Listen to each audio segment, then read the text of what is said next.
things that are considered racist in the United States that may not be considered racist in Brazil. And I say maybe because I haven't lived in Brazil in a long time, so these definitions might be outdated. So let's start with the big one. Brazilians have an N-word. It's not, let me just explain this first. It doesn't have the same connotation as an N-word, as the N-word has in the United States.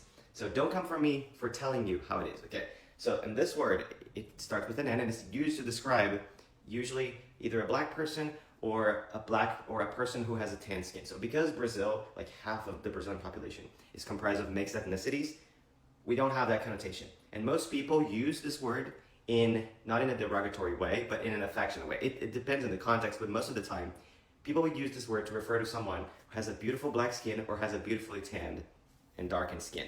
Which is funny because my family used to call me that while growing up. You can have, the word is nego in Portuguese, but you can say it neguinho, which means a little nego, or a negão, which means a big nego. My family would call me negão because they would call me a big nego because I was like super dark. Whenever I would go to the beach, I would get like really, really dark, like as if I was fully black. I say fully black because I probably have black ancestors in my family somewhere because it's all a mix. I don't know. It's a mix. It's a mix of everything. But what's most funny is that one time I saw this Brazilian woman and she had her little kid coming out of the pool and he was as white as it gets. He was as white as a sheet of paper and she would call it, she would say, "Come here, nego."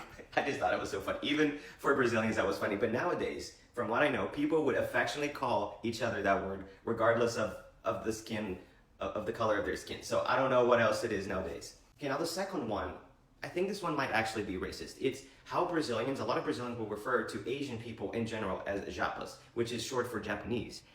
I think, yeah, that's kind of racist. That is racist, actually. But I think the idea comes from the fact that aside from Japan, Brazil has the largest Japanese population. So I guess you will see a lot of Brazilians with Japanese ancestry in Brazil, especially in São Paulo. There's a lot of Brazilians with Japanese ancestry there. Okay, but as far as I know, calling a person with a Japanese ancestry in Brazil as japa, I don't think that is considered racist. But then calling everyone, especially people outside of Brazil, that it was probably considered racist for Brazilians. I don't know. Now, unlike in the US, homophobia and racism can lead to a criminal conviction. There are some cases in Brazilian case law where a congressman was convicted, I think 80,000 in Brazilian currency, for making transphobic remarks and misgendering a woman on purpose. Or like the case of a Brazilian singer that I like to listen to. And she's a gospel singer, but she made some remarks about gay people associating them with AIDS and saying it was a match and a bunch of stuff. Yeah, she was also criminally convicted. There's also the case of a daughter of two famous actors in Brazil where they called her a monkey because she was black.